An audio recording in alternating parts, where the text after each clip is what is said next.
Okay, welcome to episode 3, I think it is, of the Celica. Sat for 14 years.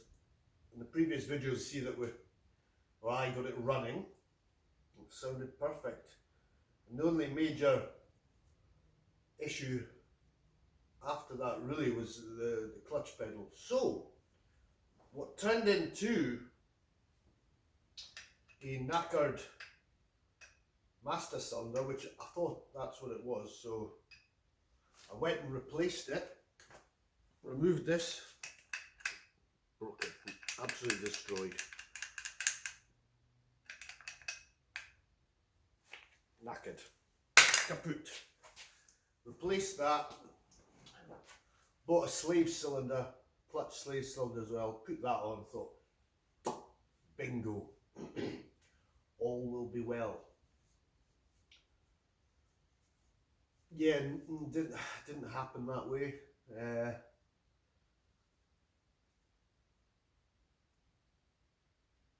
clutch pedal was solid as a rock. I'm just going to show you what's happened.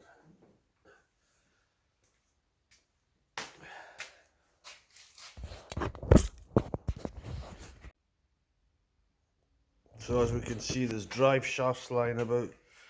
There's anti-roll bars with cut drop links.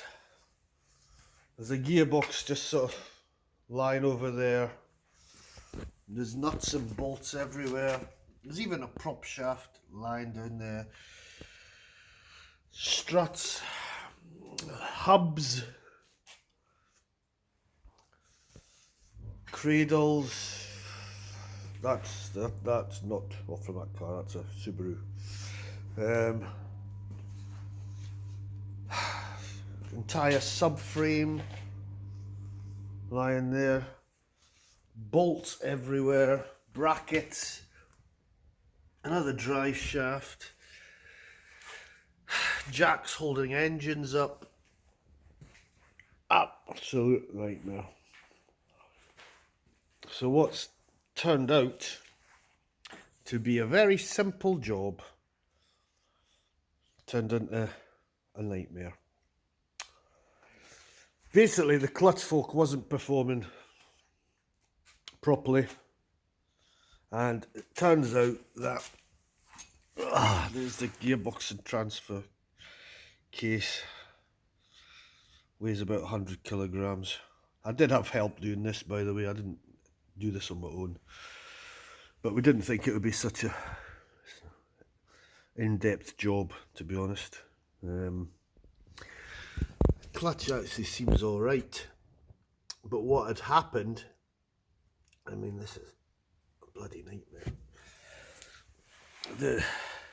When I've been trying to push the pedal, the lug off the release bearing, the clutch release bearing, had snapped off. And it was working the fork to a degree, but it wasn't fully pressing the clutch springs in, so that's why we had to remove it. I didn't really film it. There's a lot of swear words. Yeah. So I haven't taken the clutch off yet, because I think I'll probably buy another one. They're 160 quid for an XZD OEM clutch. I'm presuming I might as well change it whilst I'm here. But yeah, huge job. And on top of that, which I would have had to have done anyway, I understand, but there's 2 broken front springs at the top. But luckily I have new springs already in stock from another car, so that's not a disaster. But some of you will see that I have refitted the front bumper. New wing, because it was slightly damaged, if you remember. So that the front end of the car is looking not too bad. But yeah, it's just turned into a monumental job, which I didn't really want to be doing.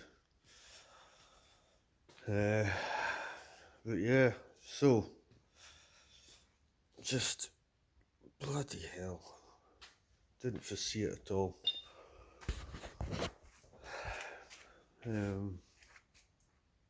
Well, there's the bonnet came back from getting painted, so there's the newly painted bonnet with a nice layer of dust already over it, but that's ready to go on whenever I get the urge to finish the gearbox and clutch situation. The other problem that we had with this was all the bolts were so tight and seized. I mean, it took probably twice as long as it really should have as well. We did think we could separate the transfer box in situ and just remove the gearbox, but that wasn't happening.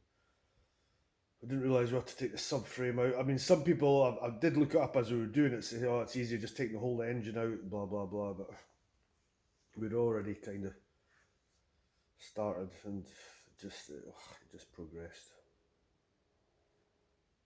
I thought this was going to be a kind of quick job, but it's turned into not so much of a quick job. Yeah. I mean, I don't tend to edit any of my videos. I just do little short videos, merge them together, and I don't do any sort of editing, which you'll probably be able to tell.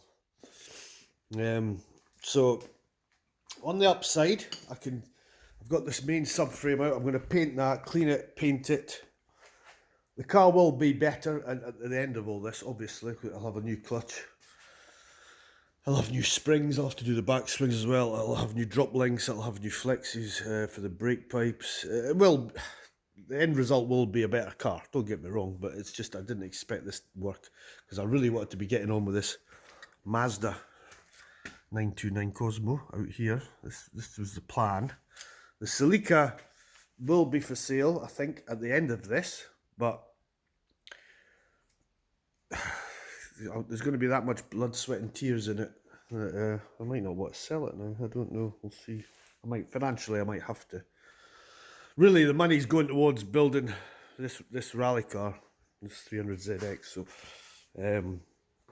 I'll just have to, yeah, I want to get on this. As I say, the cage is sitting there, so I need to spend, I really wanted to have that cage in by the end of this week, but that's not going to happen. The Celica's taking up space, where I would put the Mazda normally. So I don't know. It's just welcome to hell, really. Yeah.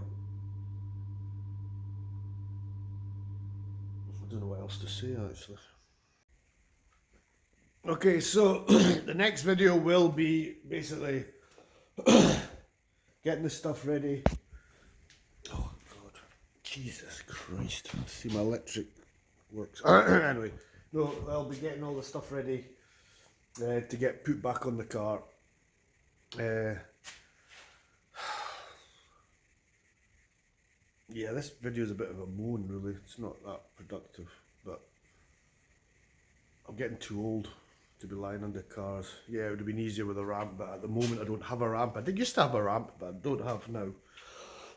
At the moment, I'm probably going to put a ramp outside there. I'm going to roof that bit outside there at some point and get a ramp, but this is a bloody ball ache. Anyway, I could hardly move this morning, getting out of bed. But it's yeah. I'm kind of hoping the next episode of the GT4 might be a bit more positive. But yeah, I'm going to use some POR 15. Don't know if any of you ever used this. Really good stuff. It's not cheap, mind, but you get what you pay for. I'm going to paint up the subframes, the arm suspension, arm struts, stuff like that with that. And as I say, I did get, I've got, I don't know if you'll see them in there, but a set of teen springs that we'll put onto the car now. I wasn't really going to do that, to be honest, but since I've got two front broken ones, I might as well. And then underneath the car needs sort of rubbed down, cleaned and treated or whatever, but let's just get this bloody clutch problem solved first. I don't know whether to buy, as I said, I probably will buy a new clutch. I'm going to take this one off, probably not this afternoon or something, and see what it's actually like. But I would think I'll be, after the hassle of doing this job, I think it would be easier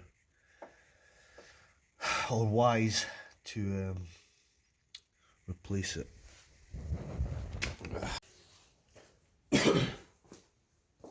Okay, I'm going to bid farewell from hell. I could just lie. This is kind of where I feel like lying for the next couple of days to get over my disappointment.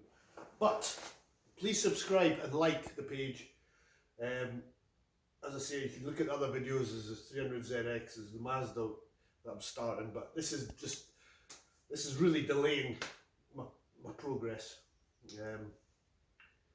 So never mind. But please subscribe and like the page or the videos. And if you want to sponsor anything, as in the rally car, please let me know. I'd love a bit of sponsorship, because this is not, it's not cheap, especially these cars that I'm trying to do, the GT4 and stuff like that. Maybe I should start going for cheaper cars. I don't know. I do like my rally cars and rally like GT4s, Impreza, blah blah blah, but they're expensive to work on. So maybe I should stick to sort of more 80s stuff, a bit like the Mazda that's out there. I don't know. But like and subscribe. I'm very stiff today, so I'm probably going to go lie down and have a coffee or something. Ciao.